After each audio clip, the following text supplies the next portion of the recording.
Kulturstelsel secara harfiah berarti sistem budidaya, yaitu sebuah praktek terlembaga yang diperkenalkan oleh Van den Bosch, seorang gubernur jenderal Hindia Belanda ke-43 yang menjabat sejak tahun 1830 sampai 1834. Praktek ini berlaku antara tahun 1830 dan dihapuskan setelah tahun 1860 secara bertahap. Namun, praktek ini juga disebut sebagai sistem tanam paksa. Kulturstelsel dan tanam paksa sebenarnya merupakan dua istilah yang berbeda, tetapi berusaha untuk merujuk pada objek atau kegiatan yang sama. Lalu, istilah manakah yang lebih tepat untuk dipakai? Perlu saya sampaikan terlebih dahulu mengapa pemerintah Belanda memberlakukan praktek ini. Latar belakang mengapa pemerintah Belanda menerapkan kulturstelsel atau tanam paksa dalam tanda kutip adalah karena kondisi keuangan mereka yang memburuk akibat menghadapi dua perang sekaligus, yaitu Perang Diponegoro dan Perang Kemerdekaan Belgia. Ketika Belanda menghadapi perlawanan Pangeran Diponegoro di Jawa dan Perang Kemerdekaan Belgia, Belanda mengeluarkan biaya yang sangat besar sehingga telah menguras keuangan negara dalam jumlah yang besar pula. Oleh karena itu, untuk menutup kembali kas negara yang telah terkuras tersebut, atas inisiatif dari Van den Bosch, pemerintah Belanda kemudian mencetuskan sistem kulturstelsel atau tanam paksa di Hindia Belanda. Lagi-lagi dalam tanda kutip.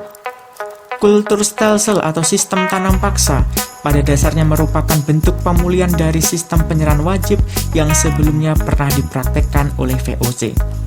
Ciri utama dari sistem ini adalah bahwa rakyat Jawa harus membayar pajak dalam bentuk barang, yaitu hasil pertanian mereka.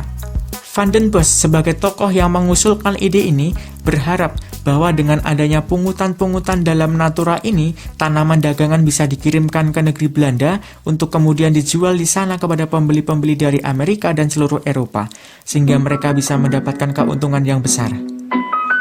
Di Parahyangan, Jawa Barat, rakyat diwajibkan menanam kopi khusus di daerah pegunungan yang masih kosong. Pajak yang wajib dibayar kepada pemerintah kolonial adalah bentuk kopi yang mereka hasilkan.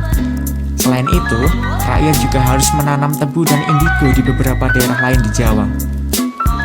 Sistem tanam paksa yang diterapkan oleh pemerintah Belanda di Indonesia telah memberikan dampak sosial ekonomi yang sangat kompleks.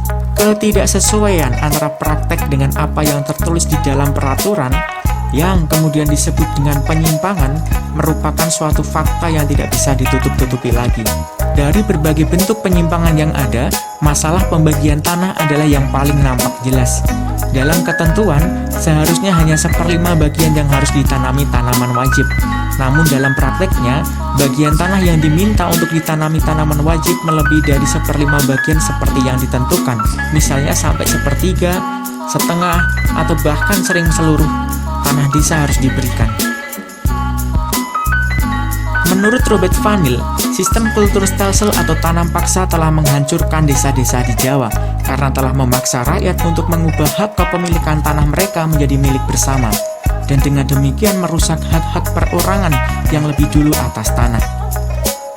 Kembali ke pertanyaan awal tadi, kalau begitu, kita harus menyebutnya kulturstelsel atau tanam paksa. Melihat pemaparan singkat tadi, praktek ini lebih tepat disebut sebagai tanam paksa, tidak cukup dikatakan sebagai kegiatan budidaya atau penanaman semata. Bahkan, tadi sudah jelas, di dalam pelaksananya pun juga terjadi penyimpangan-penyimpangan. Tanam paksa merupakan eksploitasi ekonomi modern. Dalam bukunya yang berjudul Involusi Pertanian, Clifford Geertz menjelaskan bahwa proses kemiskinan struktural di Jawa disebabkan oleh pertambahan penduduk Jawa, berkurangnya lahan pertanian, dan perluasan perkebunan Eropa.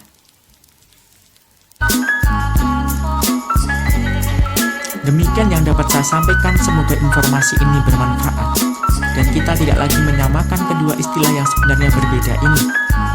Terima kasih.